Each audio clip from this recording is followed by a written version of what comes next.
Good luck. Top 6 answers on the board. Nag-survey kami ng 100 bata. Ang tanong, siguradong magkakasugat ang paa mo kapag nayapakan mo ito. Go! Stephen. Pako po. Pako. Sakit na. Nandiyan ba yung pako? Yes. Meron pa, JJ. Siguradong magkakasugat ang paa mo kapag natapakan o nayapakan mo ito. Matulis na bagay. At kagaya ng Kagaya po ng kutsilyo po. kutsilyo. May kutsilyo. Nandiyan ba ang kutsilyo? Wala kutsilyo. Stephen, pass or play? Play po! Let's play this round. Balik tayo, JJ. Kaya dapat pagsusot ng tsinelas or shoes, delikado yan. Yani, nako, siguradong magkakasugat ang paa mo kapag nayapakan mo ito. Ano to? Stick. Stick? Barbecue stick?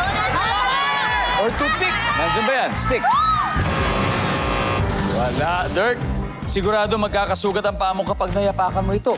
Bubog. Wow! Bubog! Nangyari na ba sa'yo ito? Hindi pa po. Buti naman, oh. Ingat ka parati, ha? Opo. Ingat parati, lalo pag may mga baso na babasag. Iwas tayo dyan. Nandyan ba ang bubog? Go!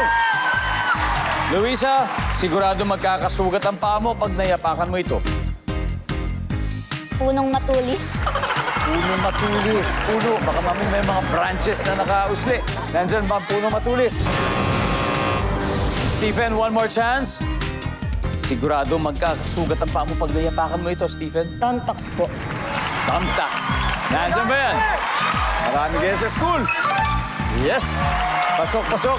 Yani, sigurado magkakasugat pa mo pag naitapakan mo ito. Pin po. Pin. Nandyan ba ang pin? Okay. Brainy Barkada, Briggs. Ano kaya? Sigurado magkakasugat ang paa mo pag natapakan mo to. Laruan. Laruan. Amara? Fork.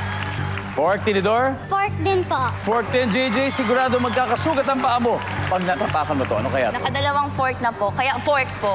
Fork tayo. Okay, let's see. Nandyan ba ang fork? Survey says...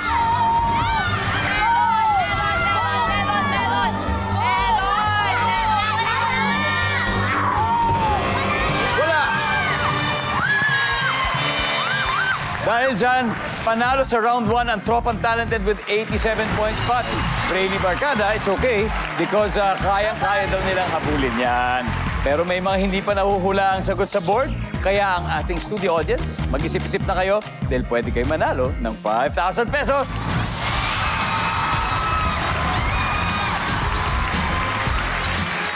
Hello. Ano pangalan nyo? Cherika Villanes. Sherika, okay. So, sigurado magkakasugat ang paa mo kapag nayapakan mo ito. Tinik po. Saan ba yung tinik? Yan!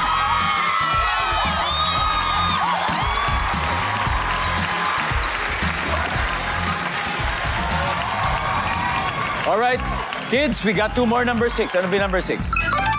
Bato! And finally, number 5. Yero! Alam niyo yung yero? Opo. Yung ginagamit sa bubong. It's called the galvanized iron. The one we put on our roofs. On the rooftop, right?